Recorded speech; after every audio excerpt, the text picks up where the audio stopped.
Olá, meus amigos. Deus abençoe a todos vocês, em nome do Senhor Jesus.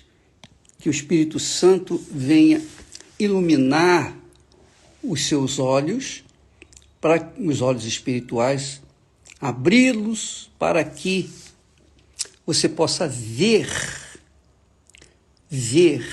o invisível, crer no impossível e andar pela fé inteligente, a fé que se crê, a fé que se lança, a fé que se mergulha na palavra de Deus, a palavra de Deus. A Bíblia fala que no princípio era a palavra. No princípio, Deus criou os céus e a terra usando o quê? A palavra. Lá em João diz que no princípio era o verbo, ou palavra, é mais claro, a palavra. E a palavra estava com Deus. E a palavra era Deus. Quando nós tratamos da palavra, quando nós manuseamos a Bíblia, lemos a Bíblia, meditamos na Bíblia, na palavra de Deus, nós temos que pensar o seguinte: de nada adianta a palavra de Deus estar dentro de nós, nós conhecemos a palavra de Deus e não obedecermos. Assim eram os judeus, os religiosos, até hoje são assim. Eles creem na palavra, conhecem a palavra, mas seguem as suas tradições, os seus costumes, os seus jeitinhos de ser. Eles guardam o sábado, sim, guardam o sábado, mas no sábado também há adultério, prostituição e um monte de coisa. Então, a mesma coisa se dá com muitos evangélicos. E eu falo isso porque logo no início da minha carreira na fé, eu já tinha tido um compromisso com Deus, um encontro com Deus. E eu estava, pouco a pouco, vivenciando, crescendo, desenvolvendo na fé, na palavra de Deus. Mas, na minha juventude e maturidade espiritual, eu não sabia que andar pela fé era andar na confiança, na dependência de Deus. Por conta disso, o que eu fazia? Toda semana eu arriscava na loteria. Eu comprava bilhete.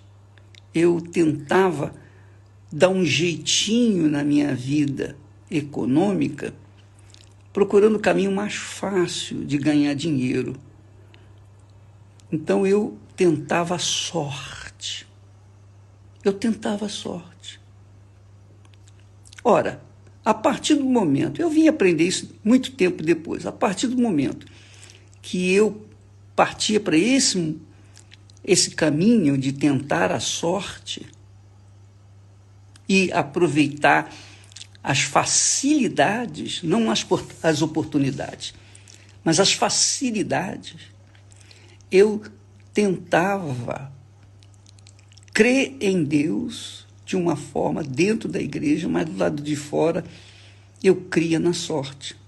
Eu apelava para a sorte. Eu cria em Deus, mas eu também apelava para a sorte. Ora, diante dessa situação, o que era a minha vida econômica? Era muito limitada, limitadíssima. Eu tinha um emprego que para mim estava muito bom. Solteiro, não tinha grandes despesas, mas eu queria ganhar mais porque eu queria me casar, eu queria me preparar para o casamento. Então eu apelava para a sorte.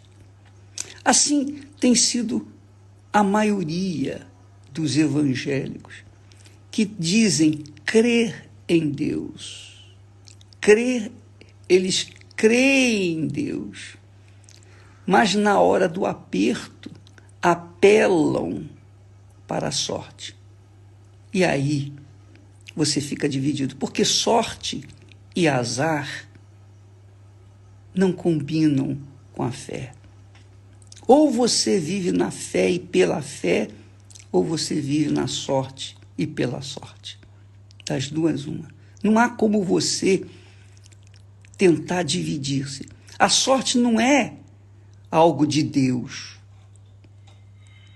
O azar é do diabo, assim como também a sorte é do diabo. Tanto o azar quanto a sorte é do diabo. Porque, no fundo, a sorte, quando a pessoa apela para a sorte, seja no jogo, seja no ganho de dinheiro, seja na aplicação do seu dinheiro, nos jogos de loteria, qualquer tipo de apelo que você usa a sorte, você está usando a sua fé, que deveria estar na palavra de Deus, você está usando-a na sorte. Ora, então isso contraria a palavra de Deus. Contraria a palavra de Deus, literalmente. Porque viver pela fé é confiar em Deus, tal e qual Abraão. Você sabe que muita gente fica assim, perdido, e não conquista, e não desenvolve, mesmo sendo cristãos, mesmo às vezes sendo até dizimistas. Mas a vida não desenvolve, por quê? Porque elas dão a Deus o que é de Deus, mas roubam aquilo que deveriam dar a César.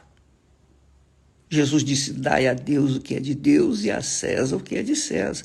Eu não posso dar a César o que é de César e roubar a Deus nos dízimos, nas ofertas. Eu não posso dar os dízimos e ofertas a Deus, mas também dar um jeitinho de usufruir os direitos, as oportunidades, as facilidades que a gente tem de declarar o imposto menor, declarar a nossa renda menor do que ela realmente é. Quer dizer, se eu sou fiel a Deus por um lado e tento tirar vantagens para não dar a César o que é de César, porque eu sei, a pessoa disse para mim, bispo, mas o César rouba, os políticos usam dos nossos impostos para se beneficiarem. Eu acho isso injusto. Eu sei que é injusto. Mas isso não é problema seu, é problema se eles roubam, se eles fazem o que fazem, se tornam riquíssimos às nossas custas, é problema deles. A nossa obrigação é fazer o que é certo, dar a César o que é de César e dar a Deus o que é de Deus. Então, você que está me assistindo nesse momento, presta atenção, presta muita atenção no que eu vou dizer. Quando você tem uma vida honrada, digna, dentro da igreja, mas fora da igreja, você se divide com a vida desonrada, ou com adultério, ou com promiscuidade, ou com roubo, ou com bitcoins, pirâmides, investimentos que você sabe que é para fugir do fisco, do leão, do imposto de renda. São fórmulas que se ganha dinheiro fácil e não se paga quase impostos. Essa é a realidade. Então, quando a pessoa tem um comportamento duplo, ela tem um caráter duplo, na igreja ela é verdadeira, do lado de fora da igreja ela é mentirosa, ela é enganadora. Então, como é que essa pessoa pode cobrar de Deus a justiça? Ó Deus, faça justiça, Senhor, eu não aceito isso. Não pode, ela não tem o direito. Ela não é justa. Ela não é como é que ela vai querer acusar os outros ou tentar se beneficiar de vantagens de forma incorreta? É questão de inteligência. Eu sei que a gente paga rios de impostos e esses impostos pouco voltam, mínimo vem de volta, retornam em benefícios para o povo. Mas isso não é problema meu. O meu problema é com Deus. É ouvir e obedecer a sua palavra. Não importa se o meu imposto vai ser roubado. Não importa se o meu patrão ganha dinheiro às custas do meu trabalho suado e ele utiliza do imposto que eu paguei, que descontou na folha, ele utiliza para si, ele rouba. Isso é problema dele. Nós não temos nada com isso. A minha fé é em Deus, não é no patrão, no governo, quem quer que seja. Então você tem que saber separar o que é de Deus e dar a Deus o que é de Deus e dar a César o que é de César. É isso que temos que fazer. Se César vai ficar com o dinheiro todo para ele, vai roubar o meu dinheiro, vai usufruir, vai gastar regaladamente o meu dinheiro, não importa, não é meu mais, é dele, é problema dele. A minha obrigação é fazer a minha parte. Então, Pedro fala sobre isso com respeito às injustiças. Ele fala sobre isso, ele fala que quando nós somos injustiçados e nos defendemos, então já não há glórias para Deus.